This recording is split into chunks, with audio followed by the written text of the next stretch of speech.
2026 జనవరి నుంచి డిసెంబర్ వరకు తులారాశిలో జన్మించినటువంటి వారికి ఏ విధంగా ఉండబోతుందో తెలుసుకునే ప్రయత్నం చేద్దాం.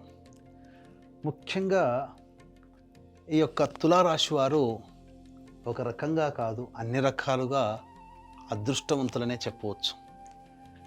ఎందుకు అనంటే ఈ సంవత్సరం గురువు సంపూర్ణంగా యోగిస్తున్నాడు. ఏ రకంగా చూసినప్పటికీ కూడా గురువు చాలా మంచి శుభస్థానంలోనే ఉన్నాడు అని చెప్పవచ్చు. దాదాపు మొత్తం సంవత్సరం అంతా కూడా గురువు యోగిస్తున్నాడండి. మొట్టమొదటిగా కొంత ఇబ్బంది ఈ మొదటి 3 నెలలు పెడతాడేమో. తెలుసుకుందాం, అన్ని విషయాలు తెలుసుకుందాం. ఒక గురువే యోగిస్తున్నాడా, మిగతా గ్రహాలు యోగించట్లేవా అనంటే శని కూడా యోగిస్తున్నాడు. ఆల్రెడీ అందరికీ తెలిసిందే, శని మంచి స్థానంలో ఉన్నాడు. కానీ జూలై తర్వాత ఆగస్టు నుంచి నవంబర్ వరకు కూడా కాస్త కొన్ని సమస్యలు, ఇబ్బందులు శని వలన కలుగుతాయి. ఇవి సాధారణం. విచిత్రం ఏంటంటే మొదటి 3 నెలలు, 2.5 నెలలు గురువు సాధారణంగా అనుకూలించకపోయినా యోగిస్తున్నాడు శని. ఆఖరి 5 నెలలు శని యోగించకపోయినా గురువు కవర్ చేస్తాడు. మిగతా చూసుకున్నట్లయితే రాహుకేతుల యొక్క ప్రభావం చూసుకున్నట్లయితే రాహువు కాస్త చికాకు అనేటువంటిది ఉంటుంది. ఎంతైనా కానీ మనశ్శాంతిని కలగచేయలేకుండా ఉంటాడు. అంతా బాగుంటే వాడు దేవుడే కదా, ఎక్కడో చోట చుట్టు పెట్టాల్సిందే కదా. కాబట్టి ఇది ఈ యొక్క తులారాశి వారికి ఏతావాత గ్రహ స్థితిగతులు తులారాశి వారికి అనుకూలంగా ఉండబోతున్నాయి. మరి ఎలా ఉండబోతుంది విద్యార్థులకి, ముఖ్యంగా ఉద్యోగార్థులకి అనేటువంటి విషయాలు, వివాహం జరుగుతుందా, దాంపత్యం ఎలా ఉంటుంది, వ్యాపారం ఎలా ఉంటుంది, ఆరోగ్యం ఎలా ఉంటుంది, ఒకటా రెండా అనేక రంగాలలో ఉన్నటువంటి వాళ్ళకి ఏ విధంగా ఉండబోతుంది ఈ 2026వ సంవత్సరం అనే విషయం గురించి క్లుప్తంగా తెలియజేసుకునే ప్రయత్నం చేద్దాం. మార్చి 14వ తారీఖు వరకు గురువు నవమ స్థానంలోనే సంచారం చేస్తున్నాడు. కానీ వక్రీకరించి ఉన్నటువంటి కారణం చేత ఇక్కడ కొంత అశుభమైనటువంటి ఫలితాలు సాధారణంగా ఇవ్వడానికి సిద్ధంగా ఉన్నాడు. ఎటువంటి ప్రభావం చూపుతాడు ఈ తులారాశి వారికి? ముఖ్యంగా ధనపరంగా, కుటుంబపరంగా కొంత ఖర్చులు అధికంగా ఉంటాయి మొదటి 2.5 నెలలు, మార్చి 14వ తారీఖు వరకు. అలాగే గృహంలో చికాకులు, సమస్యలు అనేటువంటివి ఉంటాయి. ముఖ్యంగా ఖర్చులు కూడా అధికంగా ఇస్తాడు. ఇది గురుగ్రహ ప్రభావం వలన కలిగేటువంటి సాధారణమైనటువంటి నష్టములు. తల్లిగారి ఆరోగ్యం పట్ల ఈ మొదటి 2.5 నెలలు జాగ్రత్తలు పాటించాలి ఈ తులారాశిలో జన్మించినటువంటి వారు. ఇక ముఖ్యంగా గమనించుకున్నట్లయితే మార్చి 15వ తారీఖు నుంచి జూన్ 1వ తారీఖు వరకు మిథున రాశిలో రుజుమార్గంలో సంచారం చేస్తూ సంపూర్ణమైనటువంటి యోగాన్ని ఇస్తున్నాడు. ఈ గురుగ్రహ ప్రభావం వలన ప్రధానంగా అనుకున్నటువంటి పనులు నెరవేరుతాయి. మీకు సంఘంలో పేరు ప్రతిష్టలు పెరుగుతాయి. మీరు ఏది మాట అవుతుందో అది శాసనంగా ఉండబోతుంది. అలాగే నూతన వ్యక్తులు పరిచయం అవుతారు. సోదర సోదరీమణుల సహాయ సహకారాలు సమృద్ధిగా ఉంటాయి. రాని బాకీలు వసూలవుతాయి. ముఖ్యంగా ధన ప్రవాహానికి లోటు ఉండదు. అన్నిటికంటే ముఖ్యంగా ఏ పని అనుకున్నా మీకు ముందుకు వచ్చి సహాయ సహకారాలు అందించే వాళ్ళే ఎక్కువగా ఉంటారు. ఇక ప్రధానంగా చూసుకున్నట్లయితే మీ యొక్క ఆలోచన ఏదైతే ఉంటుందో ఆ ఆలోచన ప్రధానంగా అనుకున్నది తడవుగా ఈ గురువు గారు మీకు సిద్ధంగా మార్చి 15 నుంచి జూన్ 1వ తారీఖు వరకు అందిస్తున్నారు. అయితే ఈ జూన్ 1వ తారీఖు నుంచి అక్టోబర్ 31వ తారీఖు వరకు అన్ని విధాలుగా సంఘంలో పేరు ప్రతిష్టలు, గౌరవ మర్యాదలు పెరుగుతాయి. ఈ తులారాశి వారికి అన్ని విధాలుగా బాగుంటుంది. ఇక అక్టోబర్ 31 నుంచి సింహరాశిలో సంచారం చేస్తాడు డిసెంబర్ వరకు. అది కూడా అనుకూలంగా ఉంటుంది. ఇంత బాగుందండి, ఇంకా మా జీవితానికి ఇంకేందండి, ఇంకా ఫుల్ స్టాప్ పెట్టేద్దాం, హ్యాపీ అనుకొని చెప్పి ఇంకా వీడియో ఆపేసుకున్నారా? అసలు సీన్ ఇప్పుడు మొదలవుతుంది. ఏంటంటే శని భగవాన్ల వారు ఉన్నారు కదా, ఈ శని భగవాన్ల వారు చేసే మాయ అంతా ఇంతా కాదండి. జూలై 26 వరకు శని యోగిస్తూ జూలై 26వ తారీఖు నుంచి వక్రించినటువంటి ఫలితాలు ఇవ్వబోతుంటాడు. ముఖ్యంగా అనుకున్న పనులన్నీ కూడా ఆలస్యం చేయడానికి శని సంసిద్ధంగా ఉంటాడు. అలాగే అన్నీ జరిగిపోతాయిలే అనుకొని మీరు బద్ధకంగా ఉన్నారా? ఈ శని చేసేటువంటి నష్టము గురువు వచ్చి అడ్డుపడ్డా ఏమీ చేయలేడు. సంతాన మూలకంగా కష్టాలు, సంతానపరంగా సమస్యలు, ఖర్చులు, ఇబ్బందులు ఈ తులారాశి వారికి పెరుగుతాయని చెప్పవచ్చు. అసలు కదా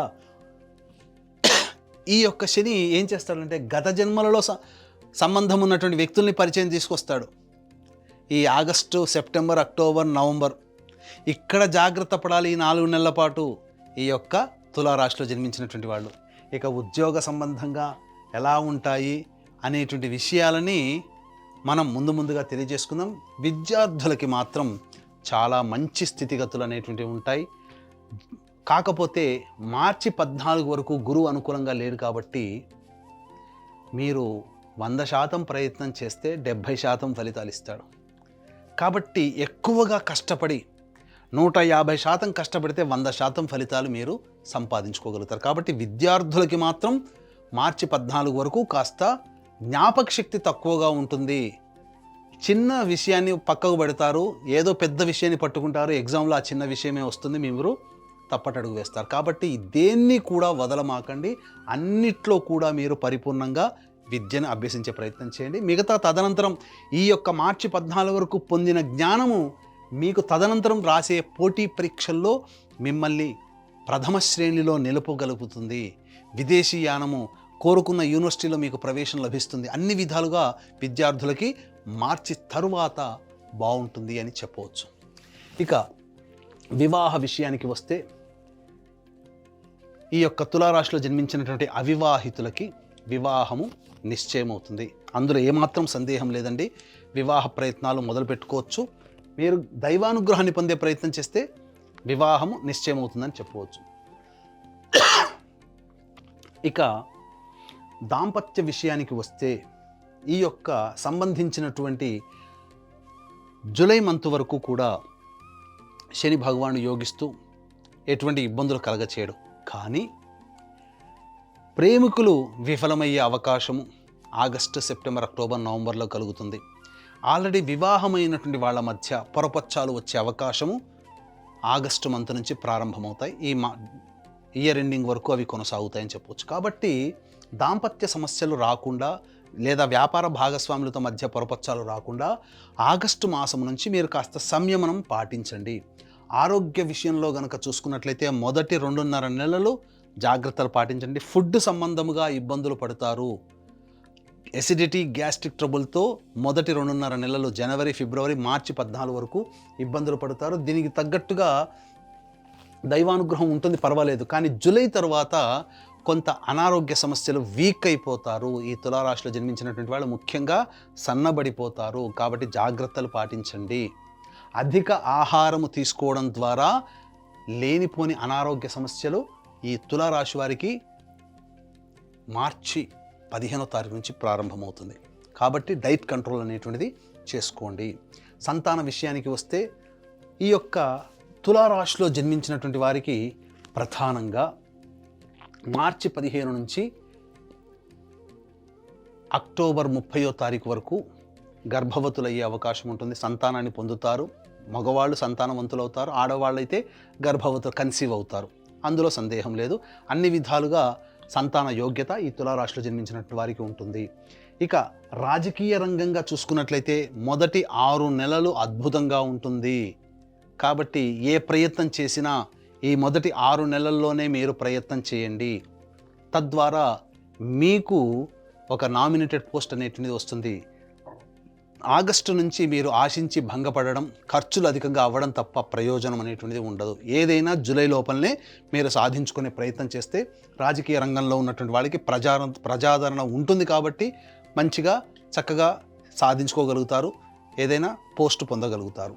ఇక వ్యాపార పరంగా చూసుకున్నట్లయితే ఈ యొక్క తులారాశిలో జన్మించినటువంటి వారికి FMCG, super markets, general stores, అలాగే ఫుడ్ సంబంధమైనటువంటి వ్యాపారస్తులు, పికిల్స్, రోడ్ సైడ్ పండ్ల వ్యాపారస్తులు, మరియు ఆ, ఈ సంబంధించినటువంటి కళాశాలలు విద్యా సంస్థలు నడిపేటువంటి వాళ్ళు, బంగారు వ్యాపారస్తులు, తీర్థయాత్రలు చేసేటువంటి వాళ్ళు, పూజా స్టోర్స్, దైవ సంబంధమైన వృత్తుల్లో ఉన్నటువంటి వాళ్ళు, వీళ్ళకందరికీ కూడా తులారాశిలో జన్మించినటువంటి వారికి మంచి ప్రగతి ఉంటుంది, అద్భుతమైనటువంటి జీవన విధానం అనేటువంటిది ఉంటుంది.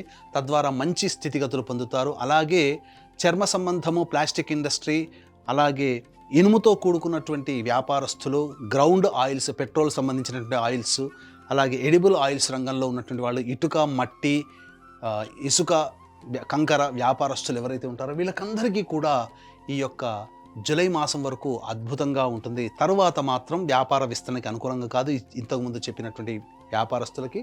కాబట్టి జాగ్రత్తలు పాటించండి.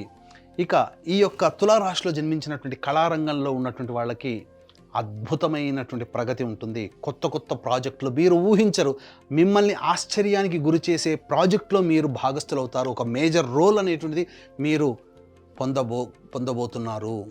Electronic and printing media, social media, cinema, కళారంగము, సీరియల్స్, ఇలాంటి రంగంలో ఉన్నటువంటి వాళ్ళకందరికీ కూడా అద్భుతంగా ఉండబోతుంది. ఈ యొక్క తులారాశిలో జన్మించినటువంటి వారికి అన్ని విధాలుగా యోగదాయకంగా ఉంటుంది అని చెప్పవచ్చు.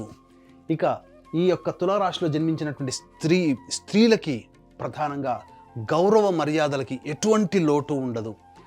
కాకపోతే ఆరోగ్యం పట్ల శ్రద్ధ వహించాలి. ఏ సమయంలో ఆరోగ్యం పట్ల శ్రద్ధ వహించాలి ముందు తెలుసుకుందాం.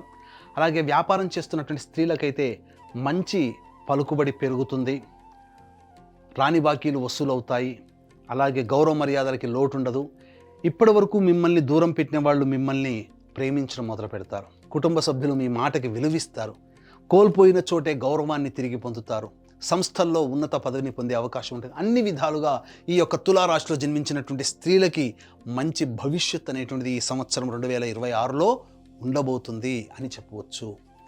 ఇక రైతులు కనుక చూసుకున్నట్లయితే ఈ యొక్క తులారాశిలో జన్మించినటువంటి రైతులు శాస్త్రీయమైనటువంటి పంటలనే వాడండి. కొత్త కొత్త పంటల జోలికి, వాణిజ్య పంటల జోలికి వెళ్ళకండి. మీరు నష్టపోయే అవకాశాలు ఉంటాయి. కాబట్టి జాగ్రత్తగా మీ దగ్గర ఉన్న డబ్బుతోనే మీరు చేయండి. తప్పకుండా మీకు అధిక దిగుబడి అనేటువంటిది కలగబోతుంది. ఇక మీరు గమనించుకున్నట్లయితే ఈ యొక్క తులారాశిలో జన్మించినటువంటి వారికి ఉద్యోగ సంబంధంగా ఎప్పుడు బాగుంటుంది అనేటువంటి విషయాల గురించి మనం చర్చించుకునే ప్రయత్నం చేద్దాం. ఇంతకుముందు మనం చెప్పుకున్నట్టుగా ఈ యొక్క తులారాశిలో జన్మించినటువంటి వారికి దైవం అనుగ్రహం సంపూర్ణంగా ఉంది, కానీ మిగతా గ్రహాలు శాసిస్తాయి. కాబట్టి ఆ గ్రహాల యొక్క అనుగ్రహం కూడా పొందే ప్రయత్నం చేయాలి. దైవానుగ్రహాన్ని మాత్రం వీడవకండి. ఎన్ని సమస్యలు ఉన్నప్పటికీ కూడా ఇప్పుడు చెప్పినటువంటి ఇది చాలా అందంగా, ఆనందంగా మనం చెప్పుకున్నాం. ఇంతకంటే విభిన్నంగా మీ యొక్క జీవితం ఉంది అనంటే మీ యొక్క జన్మ జాతకంలో నడుస్తున్నటువంటి గ్రహ దశాంతర దశల యొక్క ప్రభావాలు. కావున దగ్గరలోని మంచి ఉపాసనా పరులైనటువంటి జ్యోతిష్యులని సంప్రదించి వారి సలహాలు, సూచనలు కనుక పాటించినట్లయితే మరింత మెరుగైనటువంటి జీవితాన్ని పొందుతారని తెలియజేయవచ్చు. అలాగే ఇంతకుముందు చెప్పుకున్నట్లుగా దైవానుగ్రహం తప్పనిసరి కదా. కాబట్టి దైవానుగ్రహం కోసం మన పీఠం ఆధ్వర్యంలో మీ గోత్రనామాదులతో ప్రతి నెల ఈ 2026 సంవత్సరం మొత్తం కూడా ఈ సంబంధించినటువంటి సర్వదోష నివారణ పూజలు, హోమాలు అనేటువంటి జరిపించడం జరుగుతాయి. ముఖ్యంగా ఉద్యోగం కోసం సంబంధించి సుదర్శన హోమము, శత్రుపీడ నివారణకి సంబంధించి, కోర్టు సమస్యల నివారణకి, అలాగే వివాహ సంబంధం దోష నివారణలు, ఆరోగ్యపరానికి మృత్యుంజయ హోమము, దాంపత్యానికి లక్ష్మీ ప్రాప్తికి కూడా లక్ష్మీ హోమాలు, ఇలా దాదాపు 21 రకాల హోమాది కార్యక్రమాలు ప్రతి నెల ఒక పుణ్య తిథి రోజున జరిపించడం జరుగుతాయి. వీడియోలు కూడా మీకు పంపించడం జరుగుతుంది. అవకాశం ఉన్న వాళ్ళు స్క్రీన్పై కనిపిస్తున్నటువంటి నెంబర్లకి కాంటాక్ట్ చేసి మీ గోత్రనామాదులు నమోదు చేసుకోవచ్చు. అలాగే ఇక నుంచి 2026 సంవత్సరం నుంచి మీకు మంచి మంచి విషయాలు మీకు చేరవేరాలి అనే సదుద్దేశంతో సంకల్ప మందిర్ అని స్టార్ట్ చేయడం జరిగింది. ఫేస్బుక్, యూట్యూబ్, ఇన్స్టా, మీరు వాటిని ఫాలో అయితే అన్ని విషయాలు మీకు అతి త్వరగా మీకు చేరుతాయని చెప్పవచ్చు. ఇక గమనించుకున్నట్లయితే ఈ యొక్క తులారాశిలో జన్మించినటువంటి వారికి ఉద్యోగ సంబంధముగా ఎప్పుడు బాగుంటుంది అనేటువంటి విషయాన్ని కనుక చూసుకుంటే మార్చి 14 నుంచి ఏప్రిల్ 13వ తారీఖు మధ్యకాలం చాలా యోగదాయకంగా ఉంటుంది. ఈ సమయంలో నిరుద్యోగస్తులు ప్రయత్నం చేయండి, ఉద్యోగం లభిస్తుంది. లేదా కొత్త ఉద్యోగ సంస్థల్లో చేరాలనుకుంటే మార్చి 14 నుంచి ఏప్రిల్ 13 చాలా యోగ కాలము అని చెప్పవచ్చు. అలాగే జూలై 16 నుంచి సెప్టెంబర్ 16 మధ్యకాలము కూడా నూతన ఉద్యోగము లభించే అవకాశం నిరుద్యోగస్తులకి, అలాగే కొత్త సంస్థలో ఉద్యోగస్తులు మారడానికి బాగుంటుంది. ఈ చెప్పినటువంటి మార్చి 14 నుంచి ఏప్రిల్ 13, అలాగే జూలై 16 నుంచి సెప్టెంబర్ 16 మధ్యకాలం తప్ప మిగతా సమయాల్లో ఉన్న సంస్థల్లోనే ఉద్యోగం చేసుకునే ప్రయత్నం చేయండి. ఆటంకాలు అనేటువంటివి ఉంటాయి కాబట్టి కొత్త సంస్థల్లో ప్రయత్నం చేయకుండా ఆ చెప్పిన సమయంలోనే మీరు ఉద్యోగ ప్రయత్నాలు చేసుకుంటే విజయం మీ సొంతమవుతుందని చెప్పవచ్చు. ఇక ఈ తులారాశిలో జన్మించినటువంటి వారికి ప్రధానంగా చూసుకుంటే ఈ మార్చి నెల వరకు కూడా కాస్త మానసికమైనటువంటి ఆందోళన, ఒత్తిడి అధికంగా ఉండే అవకాశం ఉంటుంది. గురువు కూడా అలాగే మీకు ఆ విధంగా కొన్ని ఇబ్బందులు కలగజేస్తున్నాడు. అలాగే చూసుకున్నట్లయితే ఏప్రిల్ నెలలో అద్భుతాలు చోటు చేసుకుంటాయి. అంటే ఏప్రిల్ నెలలో కుజుడు యోగిస్తున్నాడు. అలాగే మనం చూసుకుంటే మార్చి 14 నుంచి ఏప్రిల్ 14 వరకు కూడా అనుకూలంగా ఉంది కదా, రవి కూడా అనుకూలంగా ఉన్నాడు కాబట్టి ఉద్యోగం. కాబట్టి అన్ని విధాలుగా విజయం. ఇటు మిగతా గ్రహాలు కూడా శాసిస్తున్నాయి. ఇక మే 1 నుంచి జూన్ 19వ తారీఖు వరకు జీవిత భాగస్వాముల మధ్య పొరపచ్చాలు వచ్చే అవకాశం ఉంటుంది. కోపం అధికంగా ఉంటుంది, జాగ్రత్తలు పాటించండి. జూన్ 20 నుంచి ఆగస్టు 1వ తారీఖు వరకు ఆరోగ్యపరంగా జాగ్రత్తలు పాటించాలి. శస్త్రచికిత్సలు జరిగే అవకాశం ఉంటుంది, వైద్యుని సంప్రదిస్తారు. అలాగే ఆగస్టు 2 నుంచి సెప్టెంబర్ 17వ తారీఖు వరకు న్యాయపరమైనటువంటి వివాదాలు, చిక్కులు ఎదుర్కొంటారు. ప్రభుత్వ పన్నులు మీరు కట్టే అవకాశం ఉంటుంది. సెప్టెంబర్ 18 నుంచి నవంబర్ 11వ తారీఖు వరకు మీరు ఉద్యోగంలో మార్పుని పొందుతారు. కోపం అధికంగా ఉంటుంది, అన్ని విధాలుగా కొంత నష్టం జరిగే అవకాశం ఉంటుంది. కాబట్టి జాగ్రత్తలు పాటించండి. ఈ చెప్పిన సమయాలు కనుక మీరు పాటిస్తూ ఉన్నట్లయితే మరింత మెరుగైనటువంటి జీవితాన్ని మీరు పొందుతారని తెలియచేయవచ్చు.